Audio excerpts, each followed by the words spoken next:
අපි යමු ඉස්සරහට පුතේ.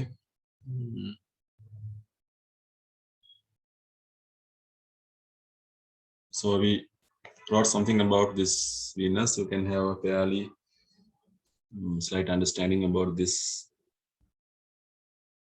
planet or the god. යා ගැන පුංචි අදහසක් මෙතන අපිට මොකද්ද කියලා ආවනේ. But most probably you have to understand her beauty. ඒගේ සුන්දරත්වය කියන එක alluring grace. අපි ඒ ගැන හිතන්න ඕනේ පොඩ්ඩක්. Then if we continue forward,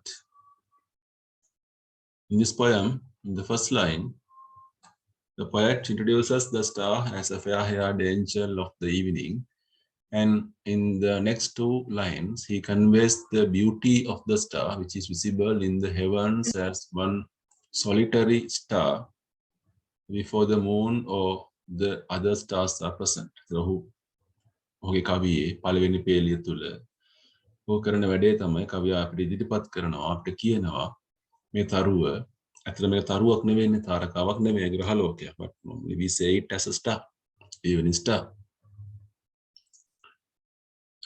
මේ බණ්ඩ ඒ වචන භාවිතා කිරීම කියන එක even star කියන්නේ ඉස්සර කාලෙම කිව්වේ මිනිස්සු ඒකට ඉස්සර කාලේ දන්නේ නැහැනේ මේක ග්‍රහලෝකයක් කියලා දන්නේ නැහැනේ ඒගොල්ලෝ ඒගොල්ලෝ තරුවක් ආස තියෙන තරුව ඔක්කොම කියලා මේගොල්ලෝ හිතුවේ तो इतना पेनो एक्तरा आकारයක දැනුවත් භාවයක් නැතිකමක් මිනිස්සුන්ගේ ignorance කියන එක. ඒතර මේ කවියේත් අපි දකිනවා යම් කිසි වගේ උන්චි තැනක් අපිට හින්ට් කරනවා. fair haired angel පැහැපත් හිස්ක සහිත දේව දූතිකාවක් නේ. දිව්‍යාංගනාවක් වගේ කතාවක් මෙතන කියන්නේ කවිය කරද්දී බලමු අපි. සන්ධ්‍යාවට එන and next to lines ඊළඟ fail දෙකේදී he conveys the beauty of the star ඔහු මේ තරුවේ ලස්සන ගැන ප්‍රකාශ කරනවා ඒක දකින්න හම් වෙනවා which is visible in the heavens දිව්‍ය ලෝකේ තමයි මේක තියෙන්නේ a solitary star හුදකලා තරුවක් solitary ඒ වචනේ වැදගත් solitary කියන එක හුදකලා තරුවක්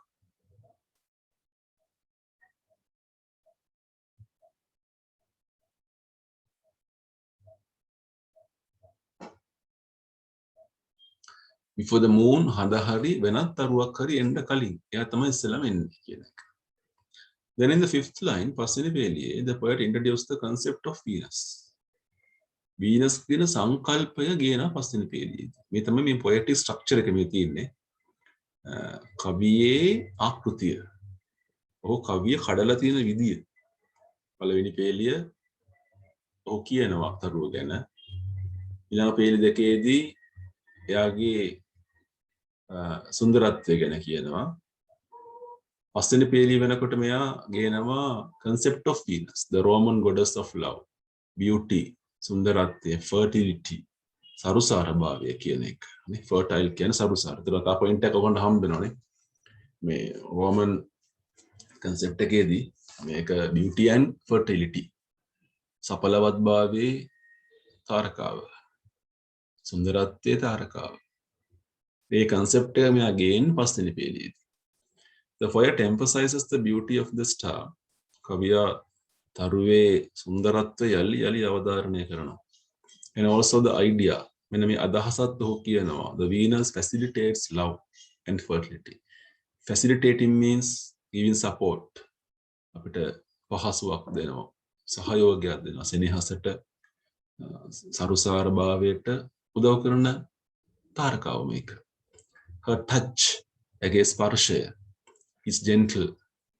තරුවකට පුළුවන් ද අපිව ස්පර්ශ කරන්න කියන ගැටලුව වලට හැබැයි තරුවක තියෙනවා කිරණක් නේ එළියක් තියෙනවා. ඒක අපිව ස්පර්ශ කරනවා. අර මහා අන්ධකාර අවස්ථාවකනේ මේක දකින්නේ අපි අඳුර එනකොට තමයි තරුව එළියට එන්නේ. දැන් හඳ පායන්නේ නැත්නම් අහසේ ඒ තරුව ගොඩක් වෙලා තියෙනවා අනිත් තරුව එන්නත් කලින්. Her touch is gentle.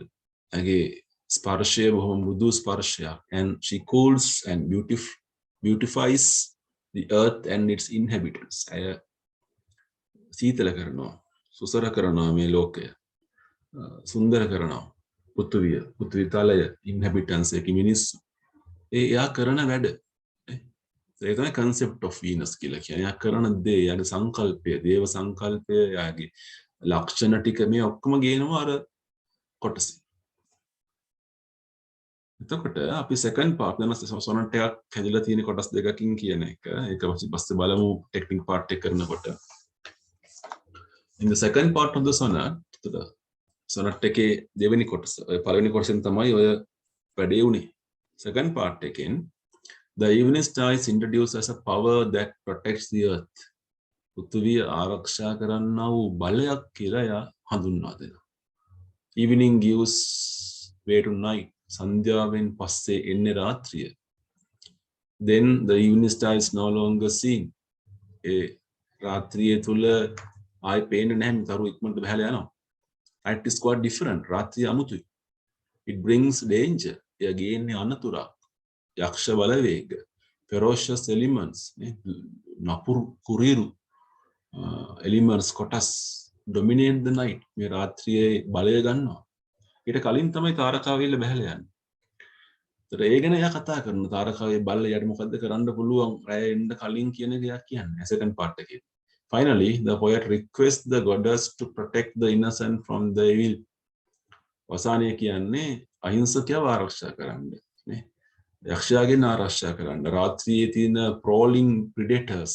prowling කියන්නේ සක්මන් කරන predators කියන්නේ ගොදුරු සොයන්නන්ගෙන් ආරක්ෂා කරන්න.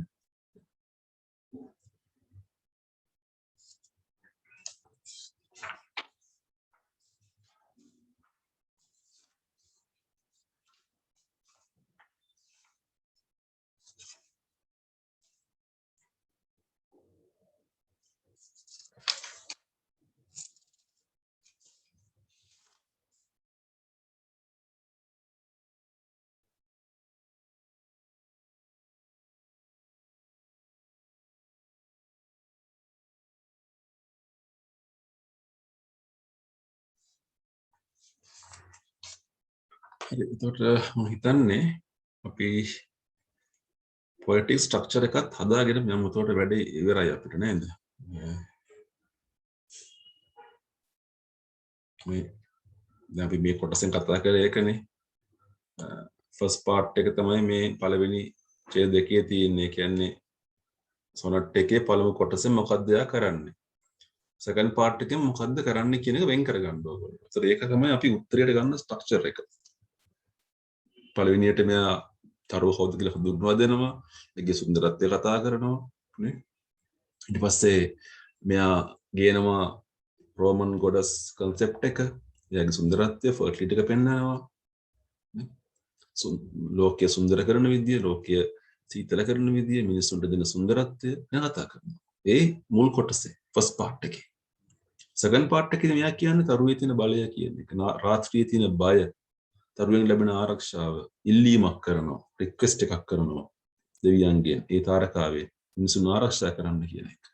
ඒක තමයි second part එකේ තියෙන්නේ. අන්න ඒක වෙන් කරගත්තා නම් හරිය ඔයගොල්ලෝ point form එකේ.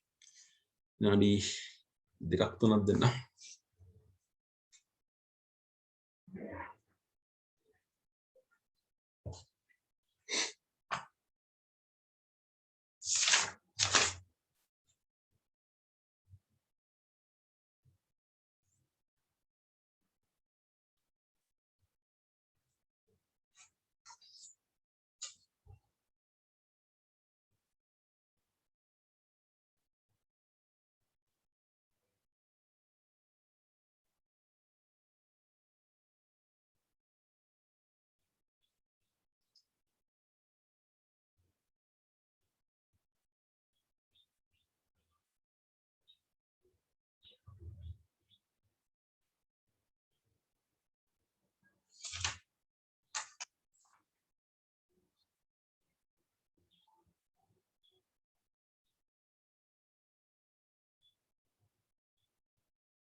හරි වෙලා මදිනුත් ඔයගොල්ලෝ දෙක පස්සේ හදා ගන්න.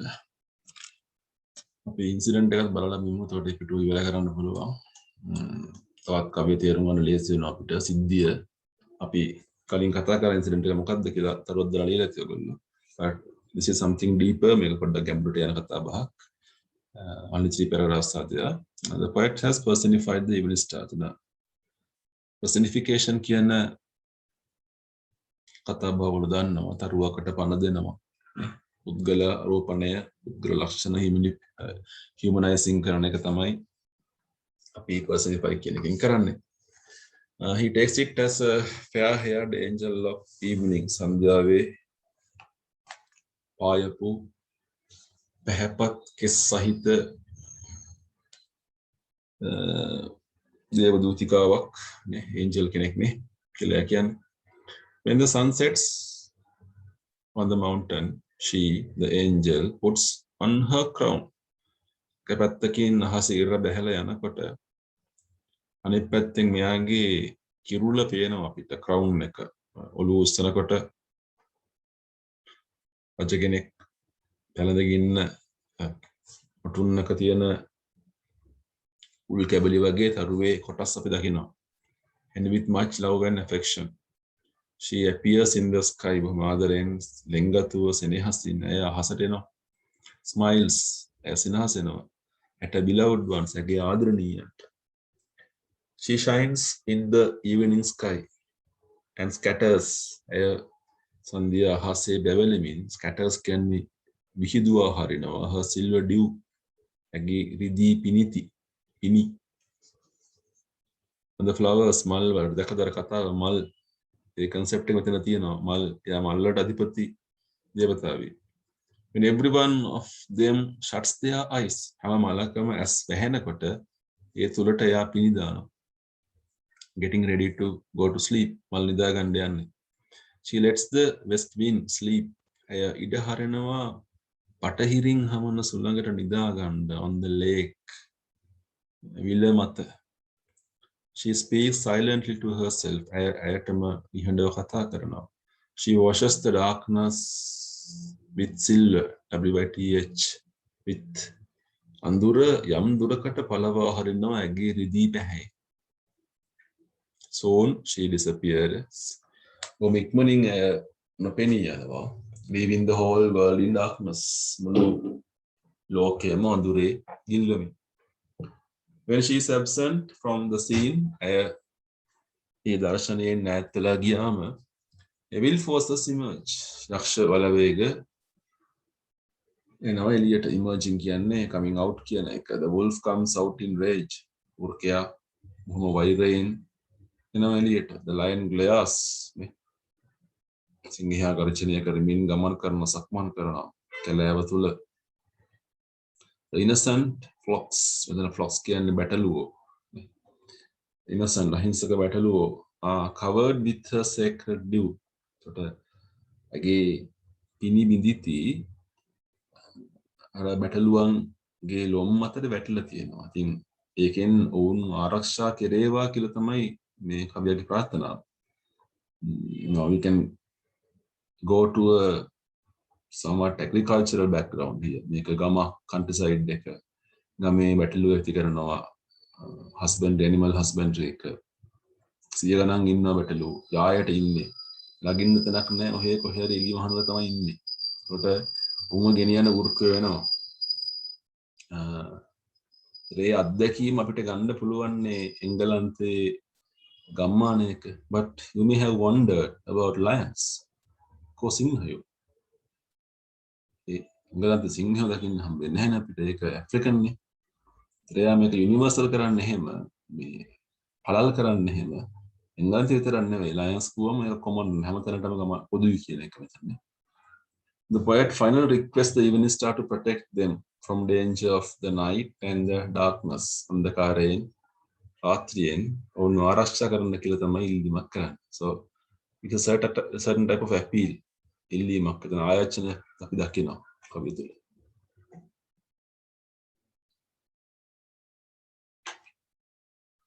ඒක ලියා ගන්න දෙයක් නැහැ ඔයගොල්ලන්ට. මොකක්ද වෙන්නේ කියන එක මෙතන ඉන්සිඩන්ට් ඕඩර් එක දෙන්නේ. සිද්ධි පෙළ ගැස්ම කවිය තියෙන දෙන්නේ මේකම තමයි. ඒත් අපි කවියට පොඩ්ඩක් යන්න උත්සාහ කරමු.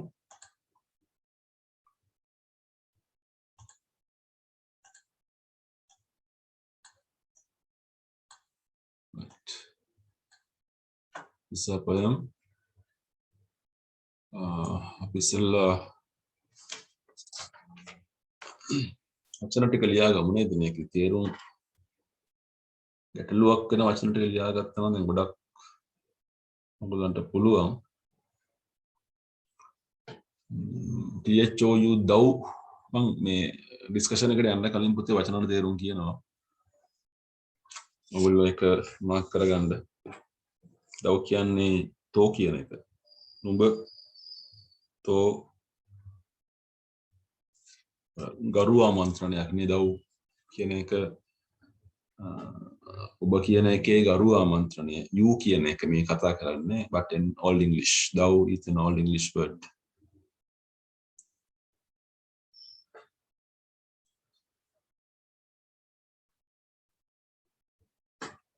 Fair haired are discussed. And then අදමත් කියලා තියෙන්නේ. But it's a compound word. ඒක එතන වලින් පේනවා compound word එකක් කියලා.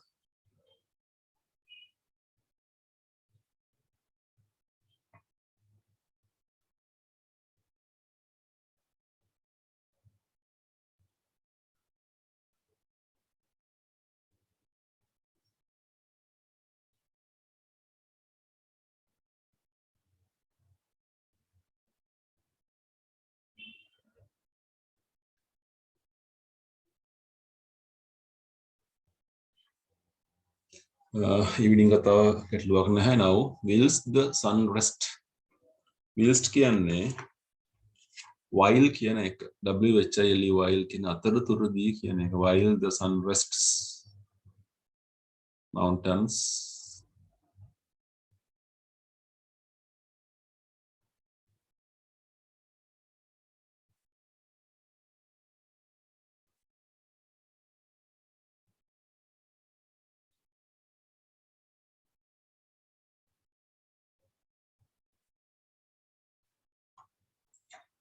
light කියන්නේ ආලෝකමත් කරනවා කියන එකනේ. දයි කියන්නේ තගේනේ නුඹගේ කියන එක.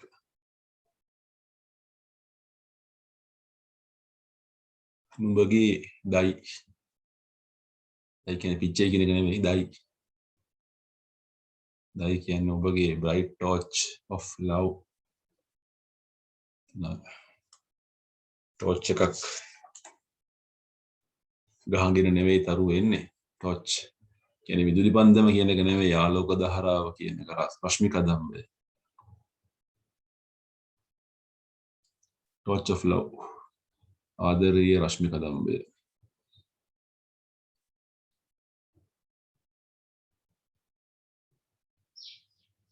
ඊට පස්සේ වචනේ මම හිතන්නේ දේ නෙවෙයි දයි වෙන්න ඕනේ. එකක් දයි radiant crown. THY නෙවෙයි දයි THY your radiant crown. radiant කියන්නේ කිරණ සහිත කියන එකත් නේ. radiant විකිරණශීලීතාවයක් මේ අපි සයන්ස් වල කතා කරන radiant කියන්නේ. But radiant is, what do you call that? කිරණ සහිත with the rays, ability of spreading rays. The sun is radiant. කිරණ විහිදුවනවා.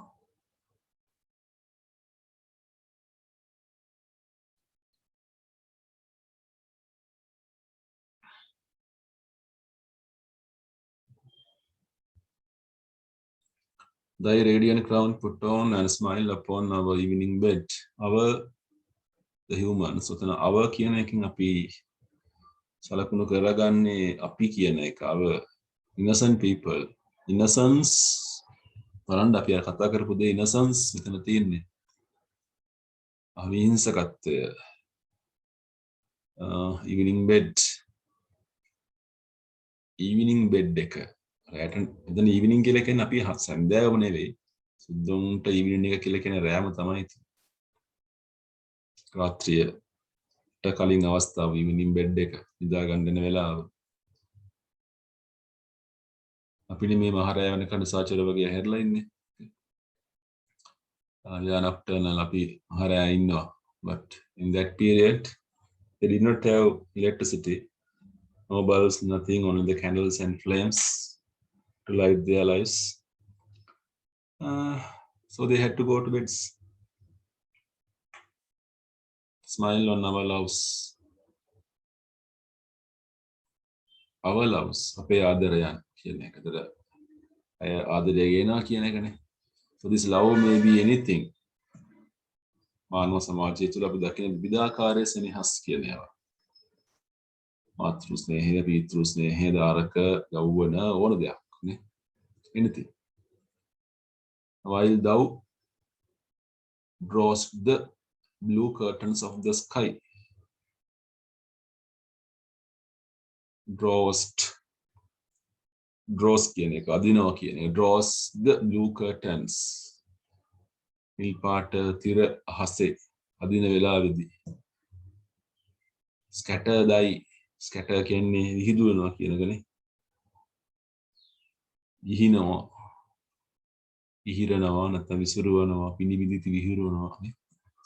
Thy silver dew, the dew කියන්නේ පිනි, on every flower that shuts its sweet eyes in timely sleep.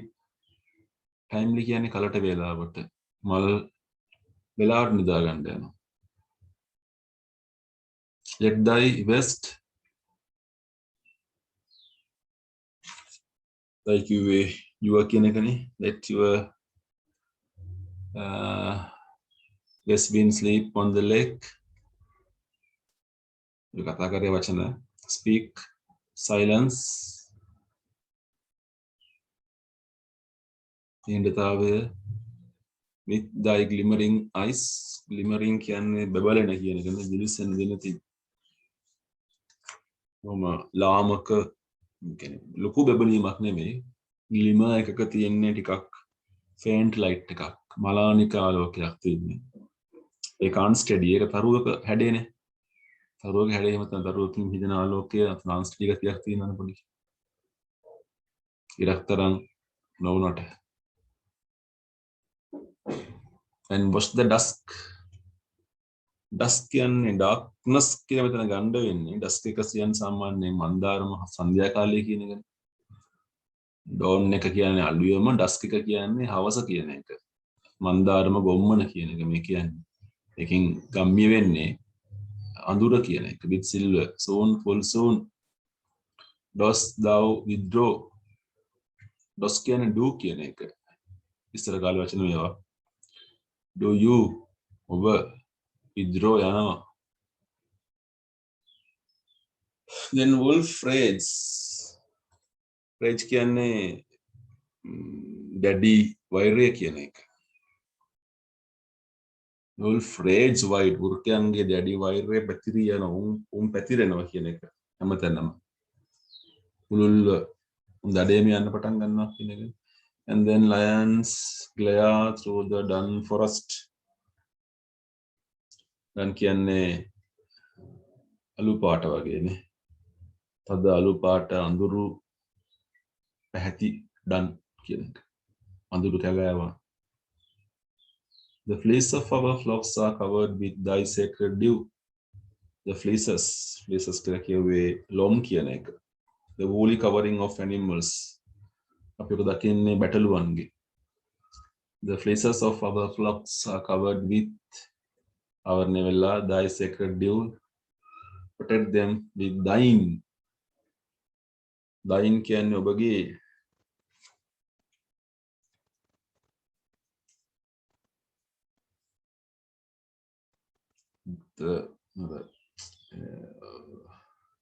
වචන තුනක්, there are 3 words.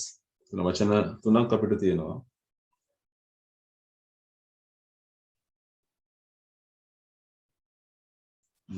එතකොට එකක් තමයි දව් කියන එක. THOU දව්. දව් කියන්නේ අපි දැන් භාෂාවෙන් හිතුවොත් නුඹ කියන එකනේ. දයි කියන්නේ නුඹේ. එතකොට දයින් කියන්නේ නුඹටම අයිති. දයින් නුඹගේම කියන එක. මොනේ වගේ දෙයක්. පුංචි වෙනසක් තියෙනවා මේ වචනේ.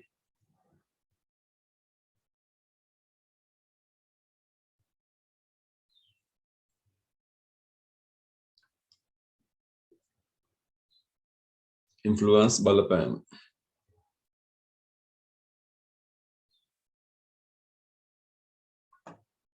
ඒක මහලු කතා බහක් නැහැ. වචන ටික බොහොම සරලව අපිට තේරුම් ගන්න පුළුවන් වුණා. අපි ඉන්ඩක්ෂන් එක කරපු නිසා සහ ඉන්සිඩන්ට් එක කරපු නිසා කවිය මොකද්ද කියලා තේරෙනවා. But we are going to the discussion අපි සාකච්ඡාවට යමු. Okay. මම දැන් උත්සාහ කරන්නේ සාකච්ඡා කරන්න මේ සම්බන්ධව.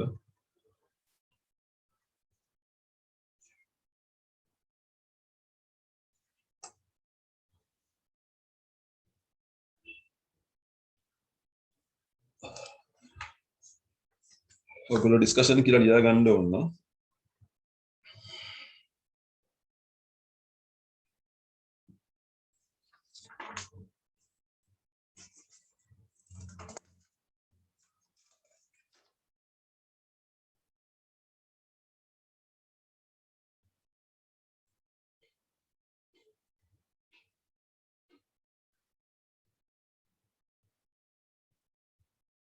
Okay. Make a first person නෙවෙයි. This is not first person. The poet uses the word thou at the beginning of the poem. That is the second person pronoun. එක second person pronoun එකක්. ඔබ වැදගත් කියලා හිතනවා නම් ඒ points ගත්තා නම් ගැටලුවක් නැහැ. Addressing the star using thou, it is second person narration. Narration එක පොඩ්ඩක් second person වගේ ආමන්ත්‍රණයක් තමයි second person pronoun එක භාවිත කරන්නේ.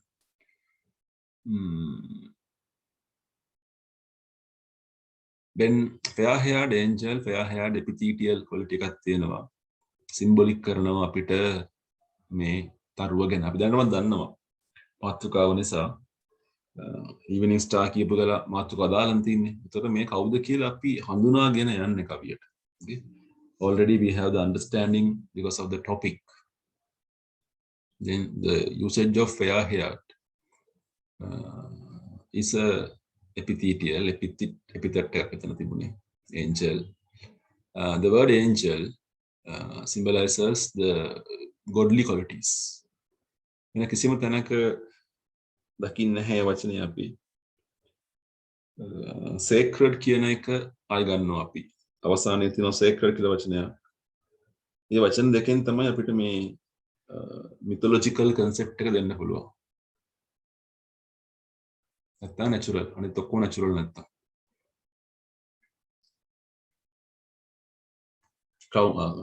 crown කියන එක හැබැයි ඒකත් දෙවි වෙන්නේ නැහැ නේ. ඒක අපිටත් රජ කෙනෙක් හිටියොත් තුනක් තියෙනවනේ.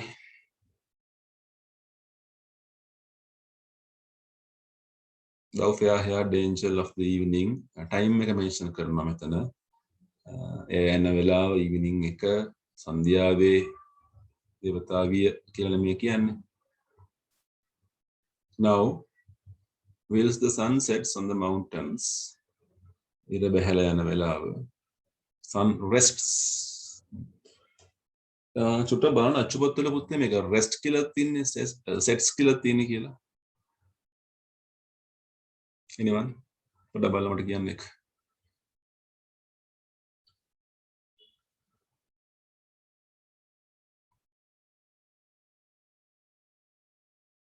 rest කියලා තියෙනවා sir.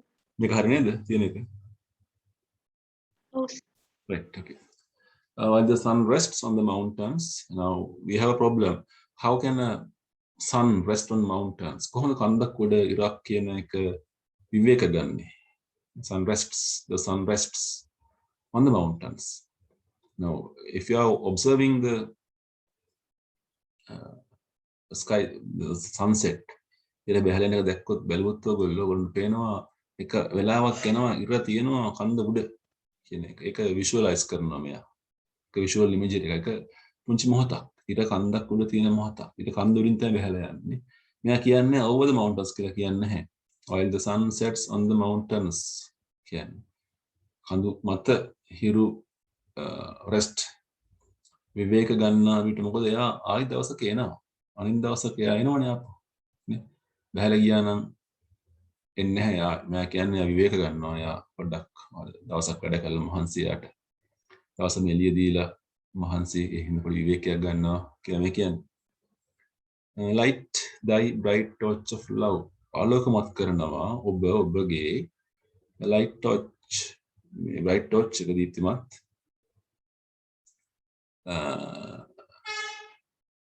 කිරණ ධාරාව ආදරය. ඒතර ඔන්න අපිට තේරෙනවා මෙයා ආදරයට සම්බන්ධ කියන කතාව. එතනත් අපිට පොඩි මිතොලොජිකල් පාර්ට් එකක් තියෙනවා. bright කිව්වත් අපිට comparison එකක් මෙතන ගන්න වෙනවා. We have to take a certain type of comparison here whether it is brighter as the sun. මේක ඉර තරම් දීප්තිමත්ද නැහැ. No, we definitely know that it is not brighter than the sun. But however, in the darkness, අර දැඩි අන්ධකාරය තුළ ඒකත් කිරණක්. ඒකත් එළියක්. ඒකේ දීප්තියක් තියෙනවා කියන එක කියන්නේ. So this is something odical.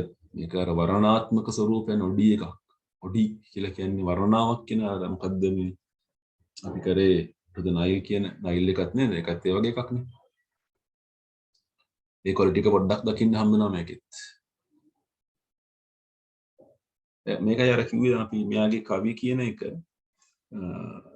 romantic and pre-romantic eras වල තියෙනවා කියන එක නේ. මේ කවිය දෙකේම තියෙනවනේ මේ කවිය.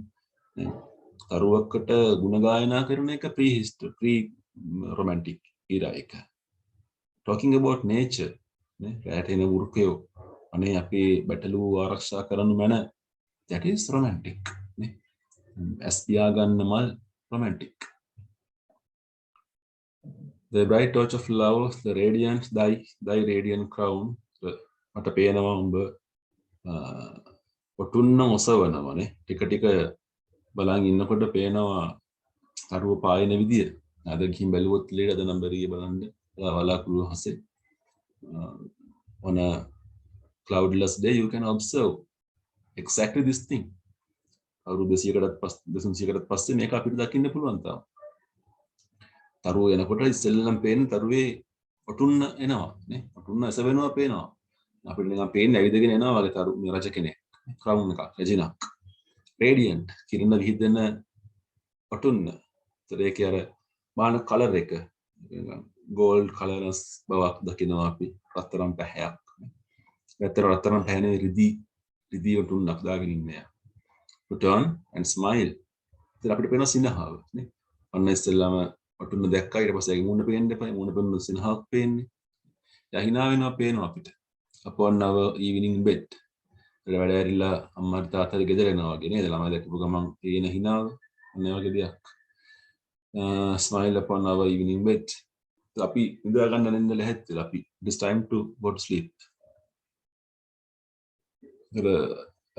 මේ our evening bed symbolizes the human settlement. So urbanized, this habitats කියන්නේ human habitats.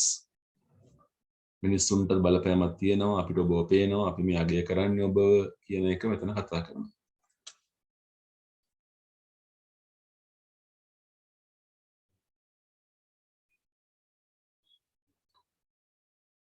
Smile on our loves.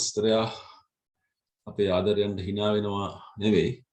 අපේ ආදරය ගැන සතුටු වෙනවා කියලා මේ කියන්නේ. එතන laugh නෙවෙයි, laugh on our loves කිව්වොත් කට ඇරලා හකක ගාලා hina වෙනවා කියන්නේ. but this is smile.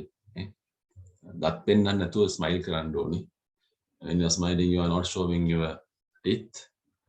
So that is what you call placenta thing. Smile එක තමයි placenta. ඇය සිනහස වෙනවානේ මේගොල්ලෝ කොයිතරම් ආදරෙන් ඉන්නවද නේ. ඒ බාන්න ආයේ පෙන්වන්නේ මේ ගමක සුන්දරත්වය කියන එකනේ. මේ නගරයේ තියෙන කාර්යබහුලත්වය නෙවෙයි. No, just imagine Blake was writing this poetry while living in London with all that problems. At the beginning of industrial revolution, ඒ කාලය එතකොට ගැටලු තිබුණා කාර්මිකරණය වෙන්න පටන් ගත්ත කාලය revolutions මේ ඔක්කොම තිබුණා පීඩාව ජීවිතේ මිනිස්සු විඳින දුක් යුද්ධ ඒ හැම දෙයක් තුළම නගරයෙන් එහෙම තියෙද්දි ගමේ තිබුණු නිස්කලංක භාවයනේ මිනිස්සු ආදරෙන් හිටියා ඒ ආදරයට තමයි අනේ කොයිතරම් දෙයක්ද කියලා hina වුනේ while thou draws the blue curtains of sky ඔබ තමයි ඉතින් අහසේ නිල් පාට curtains තිරරෙදි වහන්නේ නේ ඉර බහැලා යනකොට ඔබ එනවා තිරරෙදි වහගෙන අඳුර වැටෙනවා ඒතර ඔබේ ආලෝකය අපිට පේනවා blue curtains of the sky the blue color of the sky is mentioned here drawing the curtains click and curtains වහනවා කියන එකනේ draw the curtains the word drawest is also an old world පරණවචනයක්